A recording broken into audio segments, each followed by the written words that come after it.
Mariano Agmi with the final bell, and I'm very happy to be joined by Alejandro El Abusador Paulino. Alejandro, how's it going? And welcome to the show, man. All right, thank you for having me on the show. Everything been good, training and getting ready for my fight September 7th at Foxwoods. Absolutely. You're now 17-0 with 13 knockouts. You're fighting Luis Porozo on September 7th at Foxwoods in the main event. Tell me, how's training going? I know you've been joined by some of your Boston Butcher teammates during training camp this time, right? Yeah, because we do got like two of them fighting there too. Yeah. Foxwoods. So yeah, they've been training, coming down to the gym and giving me work rounds and training down there. Yeah, they've been really good. So you're fighting Luis Porozo. What do you know about Luis? I really don't know a lot. This week I'm gonna sit down and see. But what I heard, he was an Olympic and he got a couple of good names on there like that he fought, and he's really like durable. Like he go around, so so it's gonna be a good fight. Yeah, look, that's absolutely right on him. I saw him fight last year against Bruce Carrington in Madison Square Garden, and that's exactly right. He's tough. He moves forward. You know, he fought as long as he could in that fight. I think he lost that one in the 8th round. But he also fought guys like Raymond Murataya, who's another top lightweight. He fought Iman Lee, who's also one of your stablemates. Cabrera. So he's got a lot of experience. That seems to be that's what I'm saying. He got a lot of experience, a lot of good names too that he fought for. So yeah. Now, do you feel like this is a good way to kind of measure like where you are compared to some of those guys? Is that how you're viewing this? Yeah, I want to see like what I can do to him that those guys couldn't do to him, or what they did and that I couldn't do to him. So, so you're right about that. Yeah, I'm looking at it that way. Yeah, and when you study like I guess your opponent's fights, what do you look out for? Is it like, do you look at maybe the last couple of fights and kind of see what their habits are? Yeah, the last couple of fights, because that's where they're at. Like you as good as your last fight. Boxing. So you look at the last fights that he fought and then see what he does, what he like do in the fight, what he don't do, and then I make a game plan for him after that. Yeah. Gotcha. And now thinking about your last fight, and I know that was like 6 months ago because you've been busy with the Butchers, but in March you beat Esteban Falcao of Brazil for the vacant WBC silver belt. Walk me through that fight. What was that fight like? What did you learn? That fight was good. It was a good experience. Tough. He was really tough because I've dropped him, hurt him multiple times, but he wouldn't go away. Hit him hard. I was like, at one point I thought like I had him, but I didn't. Like he recuperated so quick, so I was like, so I learned like, you can't knock everybody out. Exactly. And it was a really tough fight. He gave me good rounds. So I got a lot of experience from that fight. Absolutely. And it sounds like you already learned, that one thing about, you can't fall in love with your power because you know that some guys are going to be able to take it.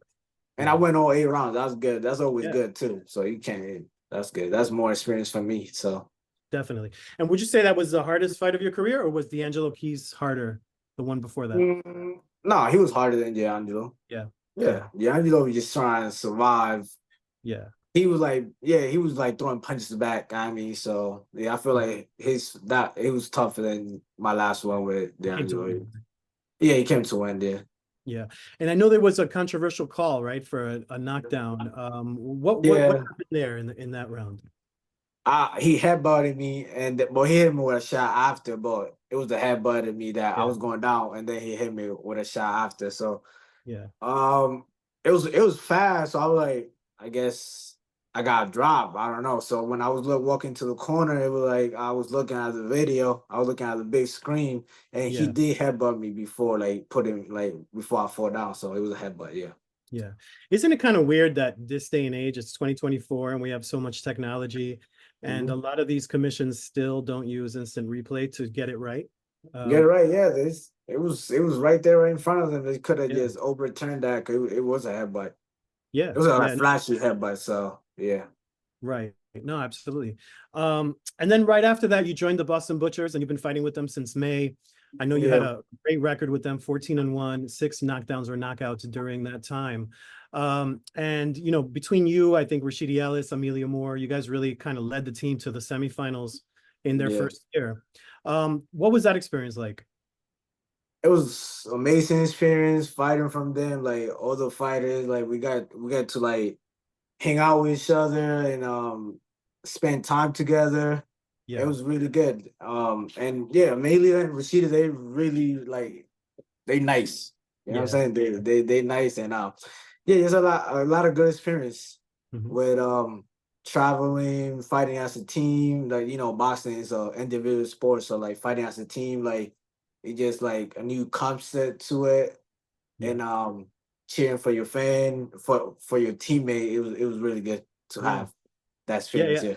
And the experience of fighting other guys from all over the United States and sometimes the entire world, right? Because I know there were some fighters from different parts. Yeah, from Cuba and that they was fighting in Orlando, Miami. Yeah. Yeah, It was exactly. good. It was and then you don't get to pick the fighters that you fight. You just like right there, that who they got. He can be like 20-0, like, you know what I'm saying. So I fought a couple of like undefeated guys too. So it was really good.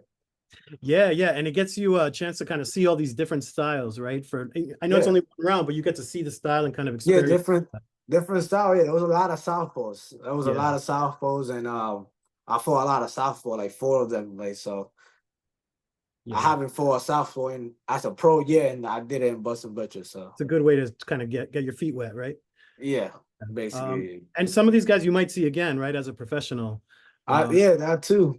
Yeah. Those guys, as a professional, I might see them like they right there, like they are some of them are prospect too coming up, and so I might see them again, fight them again as in a real fight. Yeah, definitely. And now, given that it's over now, like, is this something you would do again, or do you want to more focus on your individual career now? It depends. Yeah, it depends.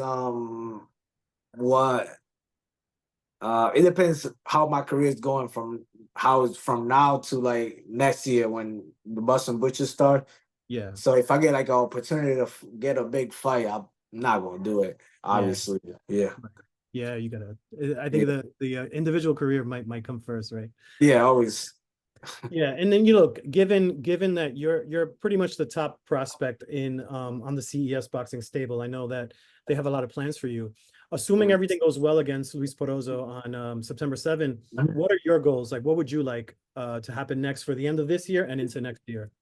I want to fight again before the end of the year, and then hopefully it's a step-up fight. They give me somebody that is gonna be a step-up for me, like a 50-50 fight, and then a breakout year in 2025. Like I'm ready to I want to fight in television, so I feel like if I get like a 50-50 fight before there, like a tough fight, a step up, then I'm ready to like just throw me in there next year. Like that's what I want. Yeah. And is there any fighter that you kind of look at and you think to yourself, you know, one day I would like to maybe match up against that person, that fighter?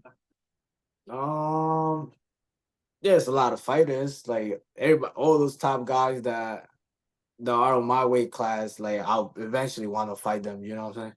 So yeah. Yeah, your division in particular, to me, seems like it has the most potential in the next year or two. Like a lot of these guys we were talking about, even, right? Like Bruce Carrington, Raymond Murataya. You know, the lightweights, even the top lightweights are pretty young. Some of them are moving up, but the rest of them are pretty young. They have I feel like there's a lot of great matchups that can be made there. Yeah, there's a lot of prospect going up too in that weight class. So there's a lot of good fighters there that are stable. There's a lot of prospect going up, and there's a lot of guys moving from 130 to 135. So lightweight is really like hot right now. So there's gonna be a lot of competition there. So a lot of fights to be made. Yeah, definitely. Well, look, man, I know you're in the middle of a training camp, so I don't want to take too much of your time. Any last words to your fans who are coming to support you on September 7 in Connecticut? Show up, show love, support me. This is gonna be basically my debut at Foxwoods and my first main event in my hometown. So I'm really excited for that, and can't wait to put a show for you guys. Come support and show up. Yeah. It's going to be a great card, man. I mean, I interviewed Irvin Gonzalez and Kevin Walsh. That's going to be a great fight. That's gonna be a good fight. That's a co-main event. So yeah, there's a lot. The card is stacked. There's a lot of good like fighters in New England. Like there's a lot of good fighters in there. Absolutely, from all over New England. So it's going to be good. Yeah. Hey, any prediction on in that fight? That from your perspective, or no? When it comes to Walsh versus Irvin, or you prefer not to say? I know you probably know both pretty well. Yeah. I don't know. Like I don't know who's gonna win. Irvin been around for a long time. He got the skill set. Like he got a lot of good guys. So skill wise, Irvin is ahead. So I had to go with him. But I don't know.